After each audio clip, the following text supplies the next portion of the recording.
increasing difficulty in covering the necessary ground.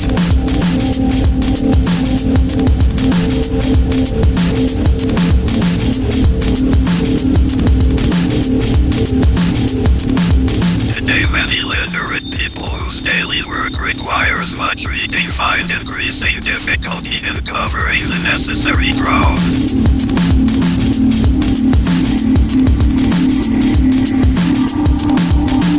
Today many literate people whose daily work requires much reading find increasing difficulty in covering the necessary ground.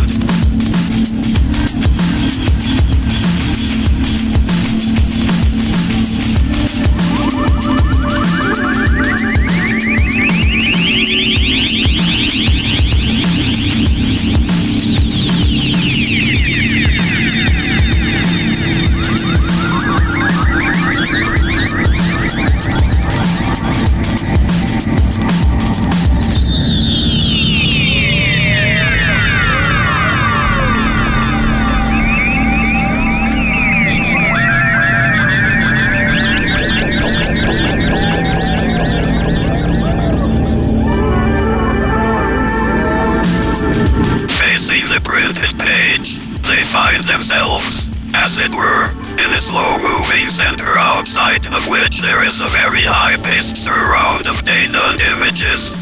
In fact, they have long accustomed themselves to living with this accelerating environment of images and information so that the return to the unpaced environment of the page is a drag.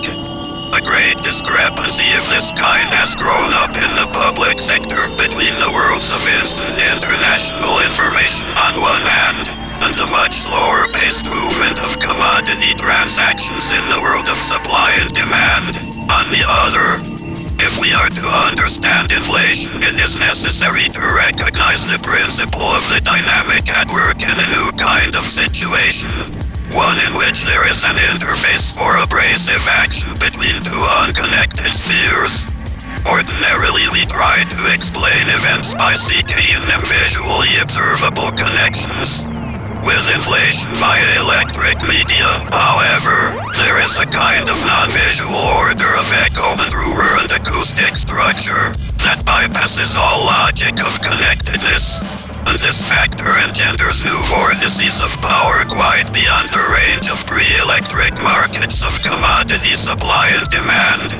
Since inflation is an extreme form of social violence, or manifestation of crowd behavior, it would be well to recall that the President Committee on Violence was unable to find any connection between social behavioral activity and the fictional violence of feared-on media programs.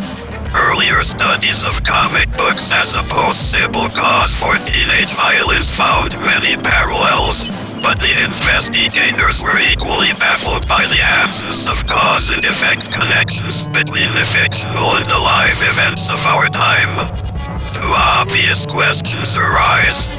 First, is violence a meaningless and pointless activity, or is it a deep drive for re-establishing the profiles of lost identity? Second, is the gap or interval between the live violence and the fictional forms itself the hidden causal connection? In the current physics and chemistry, the resonate interval is where the action and abrasive interface is found. Between the wheel and the axle is an interval of play, which is where the action is. But without the play, there is no action at all. In this study, the emotion of multitude, W.B.Yates, explained why the interface of parallel but unconnected actions creates the sense of universality in poetry and drama, the sense of the crowd.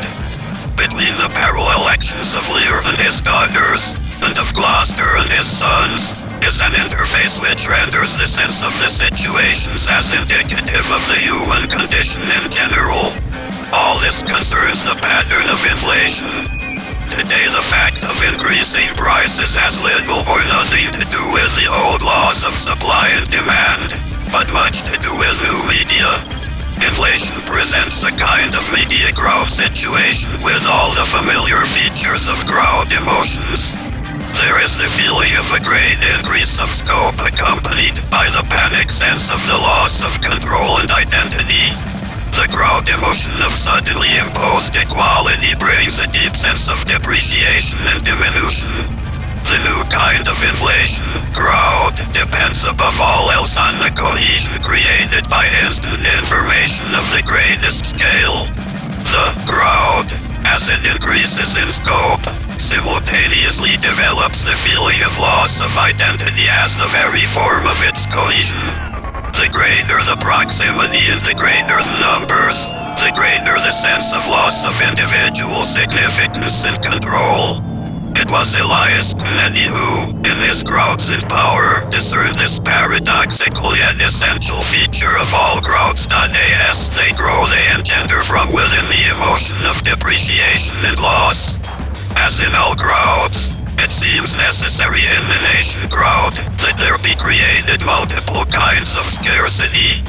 SCM encountered many media shocks about inflation in city. Women shoppers are often surprised at the abundance of goods on the shelves at non-inflated prices.